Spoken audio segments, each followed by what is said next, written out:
Shanghao, it's me, Mimo. Samahan niyo ako today sa aking kwento. Dati akong OFW sa bansang China.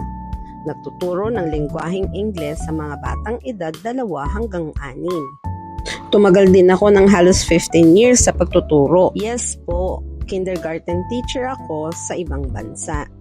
Nagturo ako mula early childhood hanggang high school. Sa hindi inaasahang pangyayari, napauwi ako dahil hindi na renew ng school ang visa ko.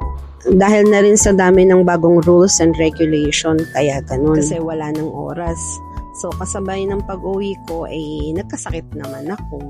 Bumagsak kasi ako sa medical dun sa lilipatan kong school. Na-diagnose ako ng deep vein thrombosis. Yun yung mga varicose na namamaga at nagbabara. So, yun, halos 1 taon din na gamutan at maintenance. Pero sa ngayon, medyo okay naman na ako. Hindi na siya namamaga and makakapag-maintenance ako. So, yun. Thank you, Lord. So, actually, nakakuha ako ng part-time teaching sa isang international daycare dito sa BGC for a year. Kaso hindi na na-renew yung contract ko. So, ngayon, mag 2 months na akong walang work. Kaya, officially, tambay na din ako. Haha. Mahirap ubusin yung maghapon kung wala kang pinagkakaabalahan. Minsan nakaka-bore.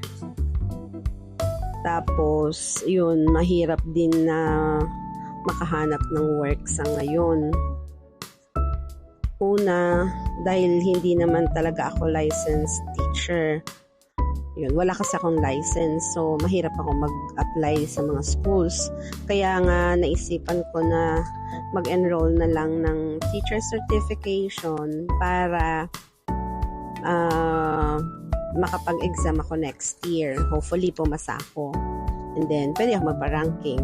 Sana, yun. Online class siya every night, Monday to Saturday. So, medyo maiksi lang naman, mga 6 months lang naman yan siya. By the way, 50 years old na ako, pero gusto ko talagang magturo. Particularly sa SPED. Yun talaga yung pinakagusto ko. Pero sa ngayon, focus muna ako sa ibang, sa pagbuo ng ibang plano. Marami pa akong gustong gawin, pero palaging sa umpisa lang. Alam mo yun, hindi ako nakakapag-focus talaga. Pero ngayon, talagang tututukan ko na para matapos ko yung mga sinisimulan ko. Like, for example, yung pagkuha ng teacher certification, tatapusin ko na talaga siya. Kasi before, nagawa ko na yun but yun nga, hindi ko na ituloy. So ngayon, tatapusin ko talaga siya. Mahirap pero kakayanin ko. Tiwala lang.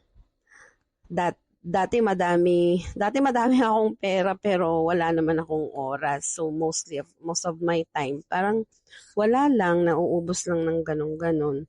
Ngayon, madami akong oras pero konti na lang yung pera ko. So limited yung mga bagay na kaya kong gawin din. Kaya dapat talaga planuhin ng lahat.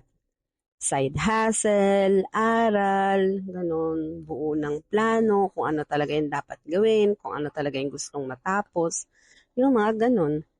So, sa ngayon, nakafocus din ako sa mental health ko. Kung saan ako masaya, yun yung pag-uubusan ko ng panahon. Syempre, hindi naman na din ako bata. Hindi nakahabaan yung buhay ko, ganyan. So, mas pipiliin ko kung saan ako magiging masaya. Yun. Minsan pipiliin mo talaga yung sarili mo. Unahin mo kung ano yung para sa'yo. O siya, dyan na muna kayo at ako'y magluluto pa.